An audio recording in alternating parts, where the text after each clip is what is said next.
2026 বিশ্বকাপের ব্যর্থতার পর ব্রাজিলের সামনে এখন নতুন প্রশ্ন, কিভাবে বিশ্ব ফুটবলে আবারও রাজত্ব করতে পারে সেলেসাওরা। বিশ্বকাপের হতাশা এখন অতীত, সামনে ব্রাজিলের নতুন লক্ষ্য 2028 কোপা আমেরিকা। আর এই টুর্নামেন্টটি হতে পারে নতুন ব্রাজিল গড়ার সবচেয়ে বড় পরীক্ষা। 2026 বিশ্বকাপ ব্রাজিলের জন্য মোটেও প্রত্যাশা মতো হয়নি। দলে ছিল ভিনিসিয়াস জুনিয়র, রাফিনহা, এন্ড্রিক এবং ব্রুনো গুইমারেস এবং ক্যাসিমিরোর মতন একাধিক তারকারা। কিন্তু শুধু ব্যক্তিগত প্রতিভা দিয়ে বিশ্বকাপের সাফল্য পাওয়া যায় না। ব্রাজিলের সবচেয়ে বড় প্রয়োজন এখন ভারসাম্যপূর্ণ একটি ঐক্যবদ্ধ দল। বিশ্বকাপের ব্যর্থতার পর ব্রাজিলের সামনে এখন সুযোগ রয়েছে নতুন প্রজন্মকে আরও বেশি সুযোগ দেওয়া। বিশেষ করে আক্রমণভাগে ভিনিসিয়াস জুনিয়রকে ঘিরে তৈরি হতে পারে ব্রাজিলের নতুন আক্রমণের পরিকল্পনা।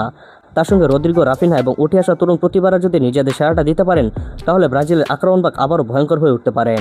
মিডফিল্ডে ব্রুনো গুইমারেসের মতো খেলোয়াড়দের ভূমিকা হতে পারে অত্যন্ত গুরুত্বপূর্ণ। একই সঙ্গে অভিজ্ঞ খেলোয়াড়দের সঙ্গে তরুণদের সমন্বয় করাই হবে সবচেয়ে বড় চ্যালেঞ্জ। আর এখানে কোচ কার্লো আনচেলত্তির অভিজ্ঞতা ব্রাজিলকে অনেকটাই সাহায্য করতে পারে।